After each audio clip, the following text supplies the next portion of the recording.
Hey everybody, welcome back to Two Comic Book Dudes. It's another Monday, so it's just another Zenescope Monday, and we're covering all the books for Zenescope from actually coming up in a couple days. So it'll be June 10th, 2015.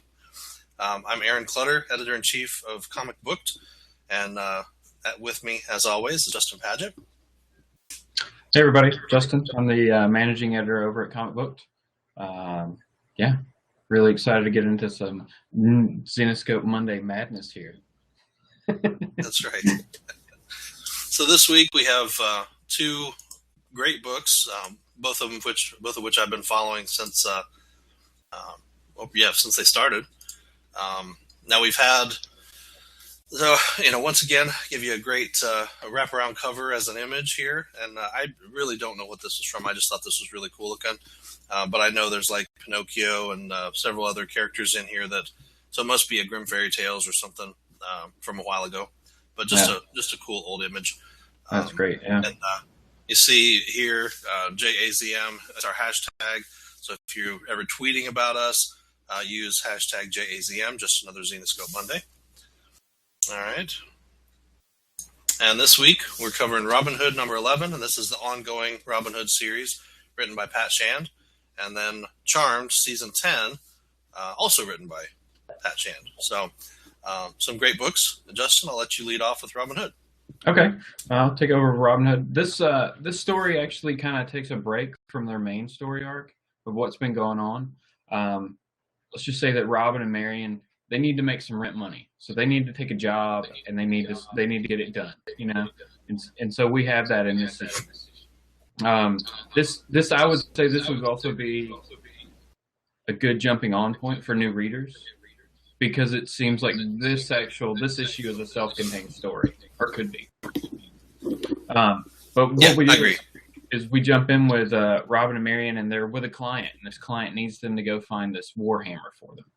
Apparently this warhammer's been passed down forever in their family. It causes all kinds of problems. Okay.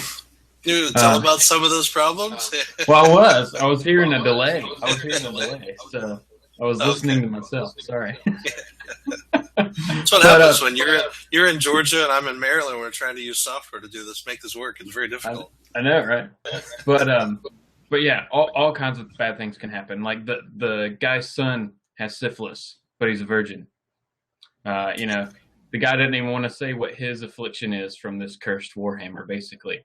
And so we also learn that, because it's out there and because it's known, there's a dark group that also wants this warhammer. That this master of the dark realm.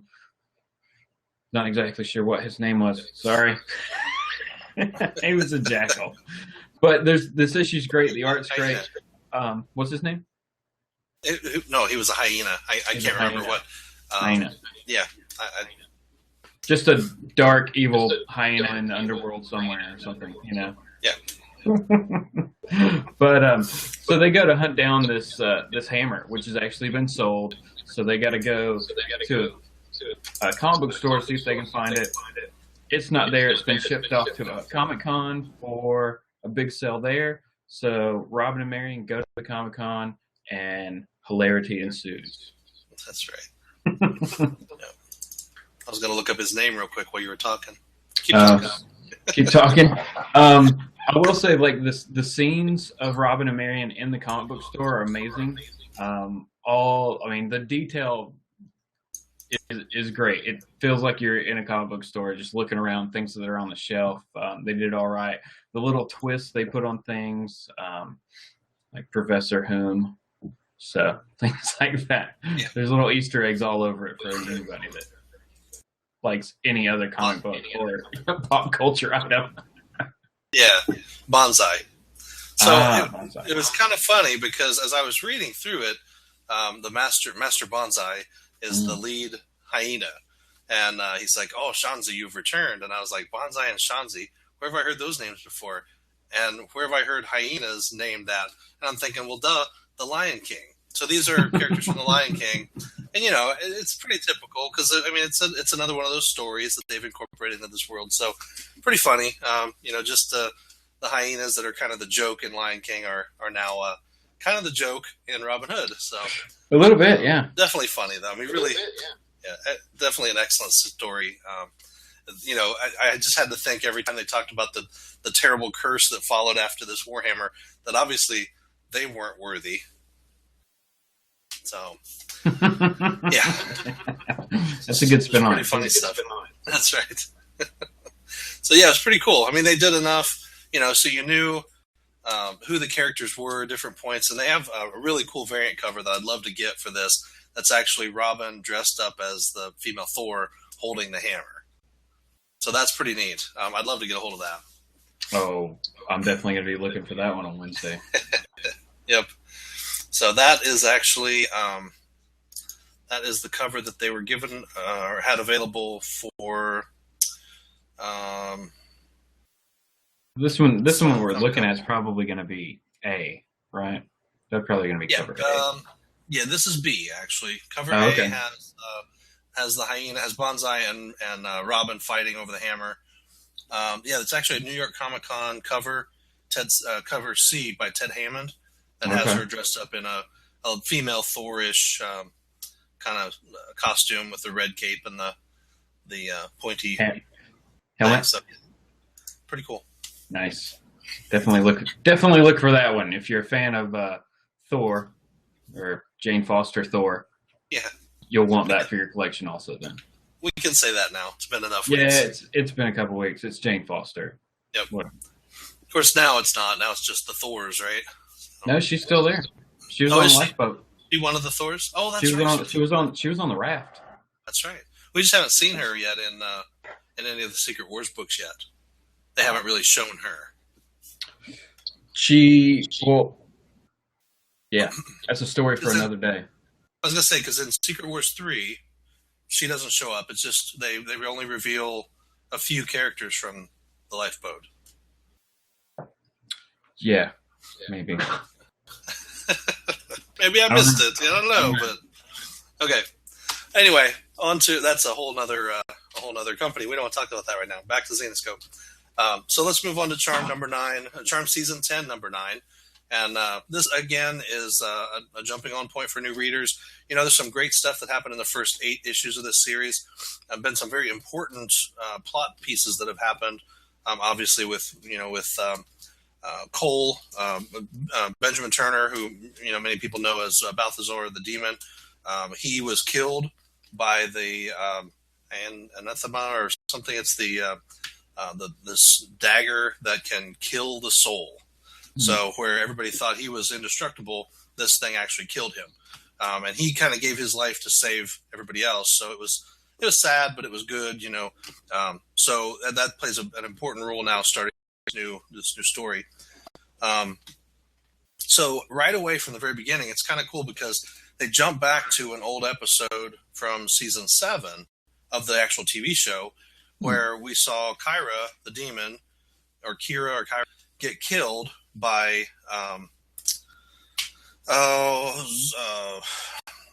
something. I can't remember his name now. Zarko or Zanko. He was a bad demon guy. Anyway, and he killed her. And so, she's gone. Well, in this issue, they go back to that scene where he's blasting her, and all of a sudden, oops, she disappears. And we see that Prue was actually summoning a demon, Kyra, to her to help figure out basically what she is. So, in effect, she pulled her forward in time.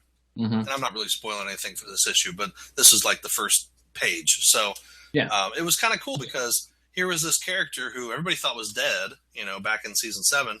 Right. And now she's back, and she could play an important role in the series. So that was really cool. So she did die in season 7, and what happened here is she pulled her out of that situation right before she died, right? So for all intents and purposes, everybody else thinks she still died back then. Exactly. Yep. All right. And this character was kind of cool because this was another one of those kind of Buffy crossover characters where it's Charisma Carpenter, who played a major role on Buffy the Vampire Slayer, right? And it came over into Charmed. So she was a character in Charmed, and so this is interesting because it kind of undoes her death and now makes her a playable character, if you want to say. So, but we got a couple storylines here. We've obviously got the whole issue between the sisters and Prue, and that last issue we realized they all kind of have this problem whenever they are close to her, or they talk to her, or they even think about her, they start getting headaches and all that. So there's something going on there. We don't know exactly what. But Phoebe actually passed out and ended up in the hospital when she was on her book tour because she was on the phone with Prue, and something happened. So she's in the hospital. Everybody comes to see her. What's going on? Are you okay? All that stuff. So now they're trying to figure out what's going on there as well. Mm-hmm. So Prue's whole deal is Kira is also called the Seer, and she's a demonic seer. And so Prue really wants her to do this ritual to find out who Prue really is. What is she? What did she come back as? Right. And that'll really answer some questions. And I'll tell you what, we do not get those answers in this issue. So this is the setup. We have everything going on, some cool light shows and all that, but no answers yet. So that's kind of good. It kind of leads us on, which is great. But Tyler, who is the Archai, an ancient race of people who really aren't. There aren't very many of them, but they're very, very powerful. They can actually walk between dimensions. Right. He's young and he's just learning how to do that. Coop and Henry both are going to go looking for the other half of Cole's soul, because they have, and we found out last issue, that they have half of his soul, and they want to go find the other half and put it back together and bring it back to life, I guess. So they enlist. Well, Tyler kind of enlists his own help. He kind of insinuates himself in because he overhears them and says, "Hey, I want to help," And it's interesting because they have to go to a wonderful sounding place, the demonic underworld. So just sounds like a great place to go and visit, Yeah, it doesn't. It was horrible. That was it. Was it the demonic? What was it called? The demonic underworld. Yeah, just doesn't sound like a good place. No, not a place to go vacation or anything like that. No. But so we've got that story going on too, and that's those two things. Really the main things: Prue and the sisters trying to find out what's going on with Prue, and then Tyler, Coop, and Henry taking off without, of course, telling anyone, going to the demonic underworld, trying to find the other half of Cole's soul. So we'll have to see where that story goes. It's very, the things happen near the last half of this issue that we're not going to tell you about yet, since the book doesn't release till Wednesday. But, well worth picking up. If you have not been reading Charmed up to now, I would pick up this issue. I would recommend picking this up and just starting into the story. You'll want to go back and get the previous 8 issues just to find out what happened. But you don't have to read the story from here on out. That's good stuff. Yep. I think this issue is actually going to have the... No, it's not. Never mind. Sorry. It was an advertisement at the end. Yeah, and that was interesting, too, because normally Zenescope books don't have ads within the pages of the book. Yep. But both of these books had ads for Mr. Robot. And some stuff, and even more stuff for that. They had their own ad. I don't know. It was just it was a different format. It was a different format. They've never had. I've never seen an ad in a Zenescope book for anything other than Zenescope products, and to see Mr. Robot in there, that tells me either that's a big deal show and we really all need to watch it, or something else is going on. So it's pretty interesting to see that. It's just something new. So I thought I'd mention. Oh, yeah. So, but yeah, Robin Hood number 11 for the ongoing, and Charmed season 10 number 9. Definitely great books this week. I'm not reading much from Zenescope that I'm not liking, really. True. It's very true. Yeah. Everything that we've talked about.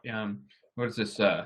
Just Another Zenescope Monday number 5. All right. Yeah. I think everything that we've talked about so far, I've enjoyed, and I've looking forward to reading the next issue of those titles. Yeah.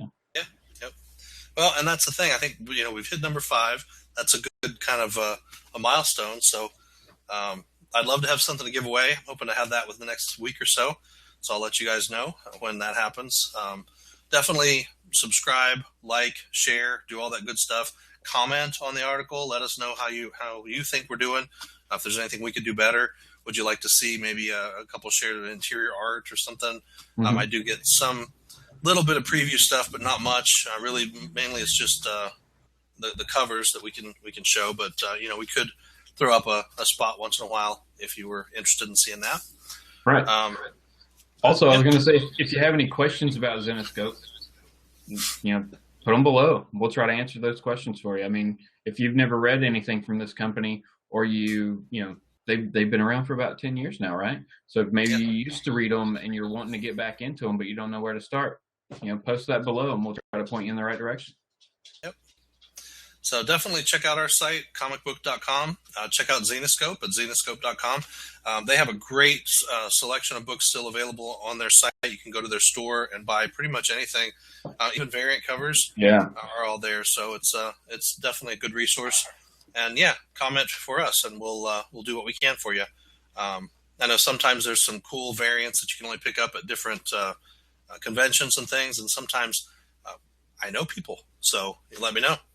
All right. Well, thanks a lot for joining us this week. We really appreciate it, and we wouldn't be here if it weren't for you guys. So help us out by sharing, and we'll be back next week. Thanks a lot for watching. All right. Thank you. Bye.